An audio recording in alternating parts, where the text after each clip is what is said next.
Hello friends, कैसे हैं आप सब? उम्मीद करती हूँ अच्छे होंगे और अच्छे से तैयारी कर रहे होंगे। फ्रेंड्स, आज मैं लेकर आई हूँ टीजीटी पीजीटी पॉलिटिकल साइंस का प्रैक्टिस सेट 3। जो पहले थोड़ा सा पोर्शन इसका रिकॉर्ड हो पाया था वो अपलोड कर दिया गया है। फ्रेंड्स, किसी वजह से मुझे वीडियो बीच में रोकनी पड़ी थी। चलिए वहीं से स्टार्ट करते हैं। नेक्स्ट क्वेश्चन से देखते हैं अपने क्वेश्चन को। भारतीय संविधान को 26 नवंबर 1949 को किसके द्वारा अधिनियमित किया गया था? ऑप्शन ए है संविधान सभा द्वारा, भारत के गवर्नर जनरल द्वारा, भारतीय संसद द्वारा या ब्रिटिश संसद द्वारा। तो फ्रेंड्स, जो ऑप्शन ए है वो थोड़ा सा टाइपिंग मिस्टेक हुई है उसमें, ये संविधान सभा द्वारा, और यही इसका आंसर है। जो संविधान था उसे 26 नवंबर 1949 को संविधान सभा द्वारा अधिनियमित किया गया था। नेक्स्ट क्वेश्चन देखते हैं। निम्नलिखित में से कौन अगस्त 1946 ईस्वी में गठित प्रथम अंतरिम राष्ट्रीय सरकार का सदस्य नहीं था? तो 1946 की बात हो रही है। जो 1946 में अंतरिम सरकार का गठन हुआ था उसका कौन सदस्य नहीं था? सी राजगोपालाचारी, डॉक्टर राजेंद्र प्रसाद, सी है doctor S Radhakrishnan, D Jagjivan Ram. तो इसका ऑप्शन सी सही होगा, डॉक्टर एस राधाकृष्णन। चलिए नेक्स्ट क्वेश्चन की ओर चलते हैं। निम्नलिखित अधिनियम में से किस अधिनियम के फलस्वरूप बर्मा भारत से अलग हुआ? Indian council act 1909, government of India act 1935, India independent act 1947, government of India act 1919। तो फ्रेंड्स, इसका ऑप्शन बी सही होगा, गवर्नमेंट ऑफ इंडिया एक्ट 1935 के द्वारा बर्मा भारत से अलग हुआ था। नेक्स्ट क्वेश्चन देखते हैं। संविधान सभा में उद्देश्य प्रस्ताव निम्न में से किस एक के द्वारा किया गया था? डॉक्टर बी आर अम्बेडकर के द्वारा, पंडित जवाहरलाल नेहरू के द्वारा, डॉक्टर राजेंद्र प्रसाद के द्वारा, डॉक्टर सी डी देशमुख के द्वारा। तो फ्रेंड्स, इसका आंसर होगा ऑप्शन बी, पंडित जवाहरलाल नेहरू ने संविधान सभा में जो उद्देश्य प्रस्ताव है वो प्रस्तावित किया था। चलिए नेक्स्ट क्वेश्चन देखते हैं। किस अधिनियम के द्वारा ब्रिटिश संसद ने चाय और चीनी के व्यापार को छोड़कर ईस्ट इंडिया कंपनी के भारत के साथ व्यापारिक एकाधिकार को समाप्त कर दिया? 1813 का चार्टर अधिनियम, 1833 का चार्टर अधिनियम, 1853 का चार्टर अधिनियम, 1873 का चार्टर अधिनियम। तो फ्रेंड्स, इसका आंसर होगा ऑप्शन ए, 1813 का जो चार्टर अधिनियम था उसके द्वारा ब्रिटिश संसद ने चाय और चीनी के व्यापार को छोड़कर और सभी जो व्यापारिक एकाधिकार मिले थे ईस्ट इंडिया कंपनी को उन्हें समाप्त कर दिया था। और जो चाय और चीनी का जो व्यापार का एकाधिकार था वो कब समाप्त किया गया, ये फ्रेंड्स आप कमेंट बॉक्स में बताएंगे। नेक्स्ट क्वेश्चन की ओर चलते हैं। निम्नलिखित में से कौन सा एक मौलिक अधिकार नहीं है? समानता का अधिकार, स्वतंत्रता का अधिकार, संपत्ति का अधिकार, धर्म का अधिकार। तो फ्रेंड्स, इसका ऑप्शन सी सही होगा, संपत्ति का अधिकार, जो अब एक मौलिक अधिकार नहीं है, लेकिन मूल संविधान जब हमारा लागू हुआ था तब यह एक मौलिक अधिकार था। अब यह किस अनुच्छेद में है ये मैं आपको बता चुकी हूँ, ये आपको कमेंट बॉक्स में बताना है कि संपत्ति का अधिकार अब किस अनुच्छेद के अंतर्गत आता है। नेक्स्ट क्वेश्चन देखते हैं। किस वाद ने संसद को मौलिक अधिकारों में संशोधन का अधिकार दिया था? तो हमें वह वाद बताना है कि जिससे संसद को मौलिक अधिकारों में संशोधन का अधिकार मिला था। ए ऑप्शन है केशवानंद भारती वाद, बी राजनारायण बनाम इंदिरा गांधी वाद, सी गोलकनाथ वाद, डी सज्जन सिंह वाद। तो फ्रेंड्स, इसका ऑप्शन ए सही है, केशवानंद भारती वाद।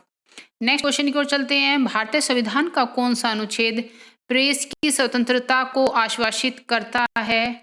फ्रेंड्स, इसके ऑप्शन है अनुच्छेद 16, बी अनुच्छेद 19, सी अनुच्छेद 22, डी अनुच्छेद 31। तो फ्रेंड्स, इसका ऑप्शन बी सही है, अनुच्छेद जो 19 है वो प्रेस की स्वतंत्रता को आश्वासित करता है। नेक्स्ट क्वेश्चन की ओर चलते हैं।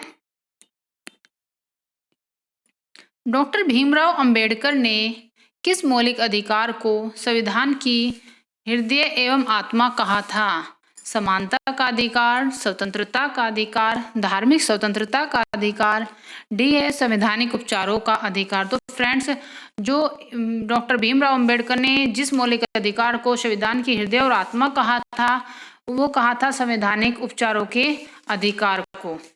नेक्स्ट क्वेश्चन देखते हैं, निम्न में से कौन मूल अधिकारों के अंतर्गत नहीं आता? स्वतंत्रता का अधिकार, समानता का अधिकार, संपत्ति का अधिकार, शोषण के विरुद्ध अधिकार। तो फ्रेंड्स ऑप्शन सी सही है, संपत्ति का अधिकार है जो अब मूल अधिकारों में नहीं आता। मूल अधिकार बोला जाए या मौलिक अधिकार, फ्रेंड्स एक ही वर्ड होता है, इसमें कंफ्यूज मत होइएगा।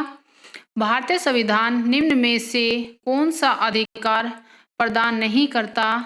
समान आवास का अधिकार, समानता का अधिकार, धर्म पालन का अधिकार, स्वतंत्रता का अधिकार। तो फ्रेंड्स जो भारतीय संविधान है उसमें समान आवास का अधिकार नहीं दिया गया है, जबकि समानता का अधिकार, धर्म पालन करने का अधिकार और स्वतंत्रता के अधिकारों की भारतीय संविधान मान्यता देता है। नेक्स्ट क्वेश्चन की ओर चलते हैं। मौलिक अधिकार हैं, हमें बताना है मौलिक अधिकार क्या हैं? वाद योग्य हैं, अवाद योग्य हैं, लचीले हैं या फिर कठोर हैं। तो फ्रेंड जो मौलिक अधिकार हैं वो वाद योग्य हैं, उनके खिलाफ जो सुप्रीम कोर्ट और जो हाई कोर्ट होते हैं उनमें अपील की जा सकती है। नेक्स्ट क्वेश्चन देखते हैं, संविधान का कौन सा अनुच्छेद दोष सिद्धि के संबंध में अभियुक्तों को दोहरे दंड एवं अभिशंसन से संरक्षण प्रदान करता है? अनुच्छेद 19, अनुच्छेद 20, अनुच्छेद 21 या फिर अनुच्छेद 22। तो फ्रेंड जो अनुच्छेद 20 है वो अभियुक्तों को दोहरे दंड एवं अभिशंसन से संरक्षण प्रदान करता है। 20 में कहा गया है किसी भी अभियुक्त को किसी भी एक अपराध के लिए 2 बार दंड नहीं दिया जा सकता है, यही कही गई है अनुच्छेद 20 में बात। नेक्स्ट क्वेश्चन देखते हैं, संपत्ति का अधिकार एक मौलिक अधिकार है, नैसर्गिक अधिकार है, वैधानिक अधिकार है या फिर कानूनी अधिकार है? तो फ्रेंड संपत्ति का अधिकार अब एक कानूनी अधिकार है। नेक्स्ट क्वेश्चन देखते हैं, निम्नलिखित में से कौन सा मूल अधिकार भारतीय संविधान में नागरिकों को नहीं दिया गया है? देश के किसी भी भाग में बसने का अधिकार, लिंग समानता का अधिकार, सूचना का अधिकार, ये फ्रेंड्स ये होगा शोषण के विरुद्ध अधिकार। तो फ्रेंड्स जो ऑप्शन सी है सूचना का अधिकार, उसका जिक्र संविधान में नहीं है। नेक्स्ट क्वेश्चन की ओर चलते हैं,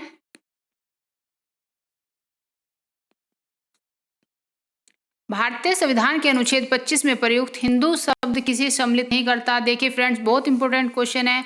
अनुच्छेद 25 में जो हिंदू शब्द दिया गया है उसमें किसे शामिल निम्नलिखित में से नहीं किया जाता? बौद्धों को, जैन को, पारसियों को या फिर सिखों को? तो फ्रेंड्स बौद्ध भी हिंदू शब्द में आते हैं, जैन भी आते हैं, लेकिन पारसी हिंदू शब्द के अंतर्गत नहीं आते। सिख भी हिंदू शब्द के अंतर्गत आएंगे, लेकिन इसका ऑप्शन सी सही होगा, पारसियों को। नेक्स्ट है, भारत में समाचार पत्रों का स्वातंत्र्य संविधान के अनुच्छेद 19(1)(a) में विशेष रूप से उपबंधित है। संविधान के अनुच्छेद 19(1)(a) में प्रत्याभूत अभिव्यक्ति के व्यापक स्वातंत्र्य में निहित है। सी ऑप्शन है, संविधान के अनुच्छेद 361 के उपबंधों द्वारा प्रत्याभूत है। डी, देश में विधि के शासन के प्रवर्तन से ही आधारभूत है। तो फ्रेंड्स इसका ऑप्शन बी सही होगा, संविधान के अनुच्छेद 19(1) में प्रत्याभूत अभिव्यक्ति के व्यापक स्वातंत्र्य में निहित है। जो समाचार पत्रों का स्वातंत्र्य है वो कहाँ है? अनुच्छेद 19(1)(a) में। नेक्स्ट क्वेश्चन देखते हैं,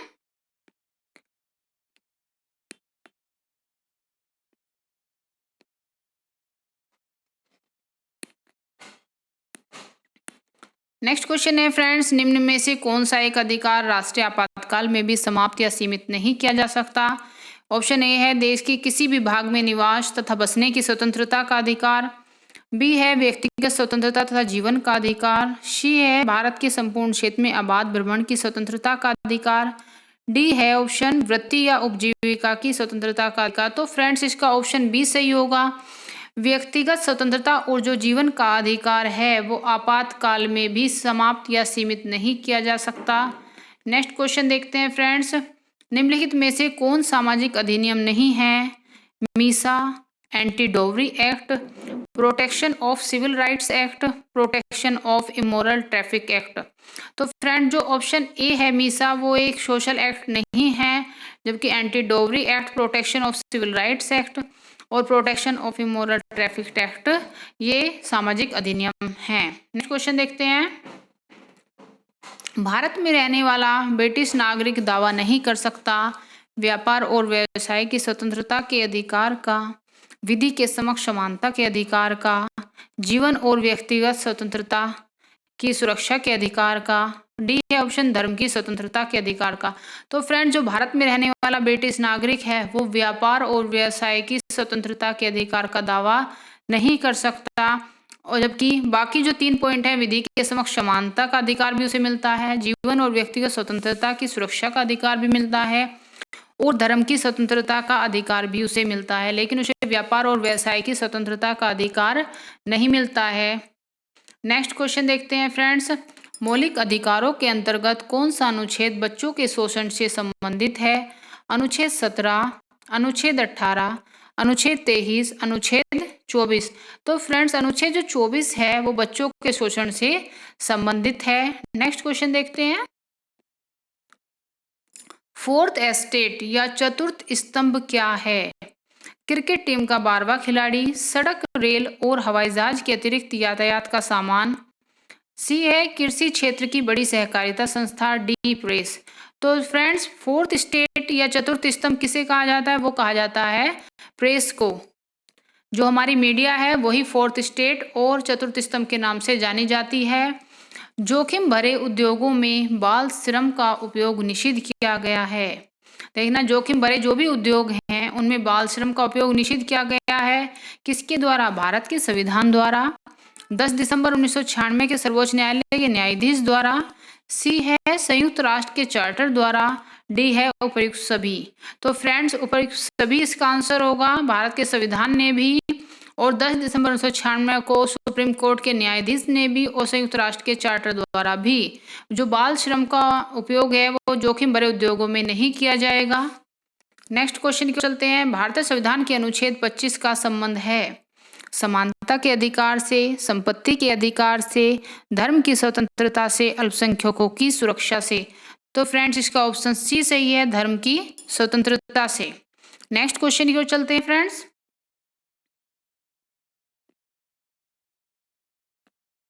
भारत के संविधान के 44वें संशोधन द्वारा निम्नलिखित में से किस अधिकार को मौलिक अधिकार की श्रेणी से हटा दिया गया? अभिव्यक्ति की स्वतंत्रता, संवैधानिक उपचार, संपत्ति का अधिकार, धर्म की स्वतंत्रता। तो फ्रेंड्स, 44वें संविधान संशोधन द्वारा संपत्ति का जो अधिकार है वो मौलिक अधिकार की श्रेणी से हटा दिया गया। फ्रेंड्स, आपको बताना है 44वें संविधान जो संशोधन हुआ था वो कब हुआ था। नेक्स्ट क्वेश्चन को बोलते हैं, भारतीय संविधान के निम्नांकित अनुच्छेदों में कौन सा एक लोक नियोजन में भारत के सभी नागरिकों को अवसर की समानता की प्रत्याभूति प्रदान करता है? लोक नियोजन में भारत के सभी नागरिकों को अवसर की समानता की प्रत्याभूति कौन सा अनुच्छेद प्रदान करता है, हमें ये बताना है। फ्रेंड्स, सबसे पहले जो हमारी जिम्मेदारी होती है वो क्या होती है कि हम क्वेश्चन को ध्यान से पढ़ें। अगर हमने क्वेश्चन को ध्यान से नहीं पढ़ा है तो हमारे आंसर गलत होने के बहुत सारे चांसेस हो जाते हैं। तो प्लीज़, और ये सबसे ज़्यादा मिस्टेक कब होती है? जब हम एग्जाम हॉल में होते हैं। तो फ्रेंड्स, सबसे पहले क्वेश्चन को ध्यान से पढ़ना है। अब आंसर देखते हैं इसके। अनुच्छेद 15 में, अनुच्छेद 16 के 1 और 16 के 2 में, अनुच्छेद 16 के 3 में, अनुच्छेद 16 के 3, 4 और 5 में। तो फ्रेंड, जो 16 का 1 है, 16 का 2 है, वो नागरिकों को अवसर की समानता की प्रत्याभूति प्रदान करता है। नेक्स्ट क्वेश्चन देखते हैं। फ्रेंड्स, ये क्वेश्चन हम पहले ही कर चुके हैं। चलिए नेक्स्ट देखते हैं। भारतीय नागरिकों के मौलिक अधिकारों का वर्णन है। ए है संविधान के अनुच्छेद 12 से 35 तक, संविधान के अनुच्छेद 13 से 36 तक, संविधान के अनुच्छेद 15 से 39 तक, संविधान के अनुच्छेद 16 से 40 तक। तो फ्रेंड, जो संविधान में मौलिक अधिकारों का जो वर्णन है वो अनुच्छेद 12 से 35 तक किया गया है। ऑप्शन ए इसका राइट आंसर होगा। नेक्स्ट क्वेश्चन देखते हैं। कल्याणकारी राज्य की संकल्पना का आवेश भारत के संविधान में है। राज्य के नीति निदेशक तत्व में, मौलिक अधिकारों के अध्याय में, संविधान की 7वीं अनुसूची में, संविधान की प्रस्तावना में। तो फ्रेंड, जो कल्याणकारी राज्य की संकल्पना है वो राज्य के नीति निदेशक तत्व के अंतर्गत आती है। नेक्स्ट क्वेश्चन देखते हैं। संविधान निम्न में से किसकी शोषण के विरुद्ध स्वीकृति करता है? बच्चों के, स्त्रियों के, जनजातियों के, फोर्थ दलितों के। तो फ्रेंड्स, जो संविधान है हमारा वो बच्चों के, स्त्रियों के और जनजातियों के शोषण के विरुद्ध स्वीकृति करता है। संविधान में दलितों के शोषण के विरुद्ध स्वीकृति का कहीं जिक्र नहीं है। तो इसमें ऑप्शन होगा 1, 2 एंड 3। ऑप्शन सी हम राइट होगा इसमें। नेक्स्ट क्वेश्चन देखते हैं। राज्य के नीति निर्देशक सिद्धांत एक ऐसा चेक है जो बैंक की सुविधानुसार अदा किया जाता है। किसने कहा था? देखिए फ्रेंड्स, बहुत इंपॉर्टेंट स्टेटमेंट है, बार बार पूछी जा रही है, प्लीज भूलना नहीं है आपको। राज्य के नीति निर्देशक सिद्धांत एक ऐसा चेक है जो बैंक की सुविधानुसार अदा किया जाता है। किसने कहा था? ये कहा था केटी सहानी ने। सॉरी फ्रेंड्स, में थोड़ा सा मिसिंग है, केटी सहानी। ये थोड़ा सा हिंदी की टाइपिंग थोड़ा सा मिस्टेक कर देती है और टाइपिंग में मिस्टेक हुई है फ्रेंड्स। तो इसका आंसर ऑप्शन डी है, केटी सहानी। नेक्स्ट देखते हैं, निम्नांकित में से कौन सा राज्य के नीति निर्देशक तत्वों में निहित है? तो हमें बताना है राज्य के नीति निर्देशक तत्वों में क्या निहित है। अपराधों के लिए दोषसिद्धि के संबंध में संरक्षण, प्राण और दैहिक स्वतंत्रता का संरक्षण, अल्पसंख्यक हितों के वर्गों का संरक्षण, पुरुष और स्त्रियों को समान कार्य के लिए समान वेतन। तो फ्रेंड्स, जो अनुच्छेद 39 है हमारा नीति निर्देशक तत्वों के अंतर्गत आता है, उसमें कहा गया है पुरुष और स्त्रियों के समान कार्य के लिए समान वेतन दिया जाएगा। नेक्स्ट क्वेश्चन की ओर चलते हैं। राज्य के नीति निर्देशक सिद्धांतों में निम्न में से किसके बारे में संविधान शांत है? मतलब संविधान शांत है का मतलब क्या है फ्रेंड्स? कि संविधान कोई बात नहीं करता। फ्रेंड, इसलिए कहते हूँ कि क्वेश्चन की लैंग्वेज को समझिए कि क्वेश्चन में क्या पूछा जा रहा है।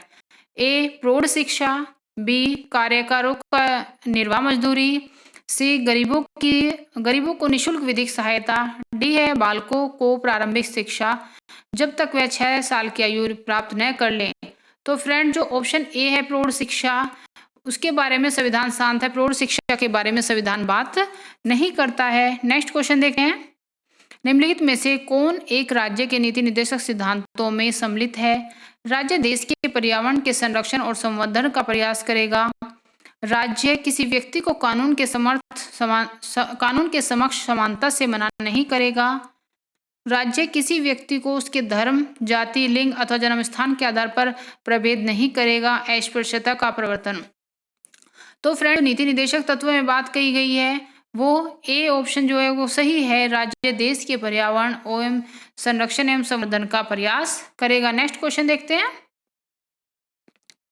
निम्नलिखित में से किससे भारत में अंग्रेजी शिक्षा की नींव पड़ी?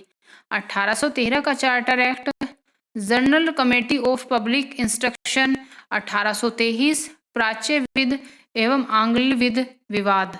तो फ्रेंड्स, ये तीनों ही पॉइंट जो हैं वो भारत में अंग्रेजी शिक्षा की इन्हीं से नींव पड़ी थी। तो 1, 2 एंड 3 तीनों पॉइंट सही होंगे। ऑप्शन डी राइट होगा। नेक्स्ट क्वेश्चन देखते हैं। नेटिव मैरिज एक्ट किस वर्ष पारित किया गया? 1870 में, 1872 में, 1874 में, 1876 में।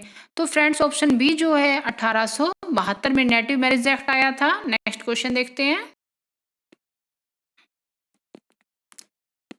1 मिनट फ्रेंड। निम्नलिखित में से किसको संविधान द्वारा मौलिक अधिकारों को लागू करने की शक्ति दी गई? भारत के सभी न्यायालयों को, संसद को, राष्ट्रपति को, सर्वोच्च न्यायालय एवं उच्च न्यायालयों को। तो सर्वोच्च न्यायालय एवं उच्च न्यायालयों को मौलिक अधिकारों को लागू करने की शक्ति दी गई है। नेक्स्ट क्वेश्चन देखते हैं। भारतीय संविधान का कौन सा अनुच्छेद अल्पसंख्यकों को अपनी मनपसंद शिक्षण संस्थाओं को स्थापित करने एवं संचालित करने का अधिकार प्रदान करता है? अनुच्छेद 19, अनुच्छेद 26, अनुच्छेद 29, अनुच्छेद 30। तो फ्रेंड, जो अनुच्छेद 29 है वो अल्पसंख्यकों को अपनी मनपसंद शिक्षण संस्थाओं को स्थापित करने एवं संचालित करने का अधिकार प्रदान करता है। नेक्स्ट क्वेश्चन की ओर चलते हैं। ये फ्रेंड्स हम कर चुके हैं पहले से ही, ये भी हो गया, ये बार बार रिपीट हो रहे हैं फ्रेंड्स। तो ये थे आज के 50 क्वेश्चन। आपको क्वेश्चन कैसे लगे प्लीज़ कमेंट बॉक्स में ज़रूर लिखें। 1 मिनट फ्रेंड्स, जाने से पहले चैनल को सब्सक्राइब तो कर दें, भूल गए ना फिर, और बेल आइकन को दबा दें और अपने दोस्तों को साथ जिन्हें भी मेरी वीडियो की ज़रूरत है उनके साथ वीडियो को शेयर करना ना भूलें। थैंक यू फ्रेंड्स, और नेक्स्ट वीडियो का इंतज़ार करें। तब तक के लिए good bye. Thanks for watching.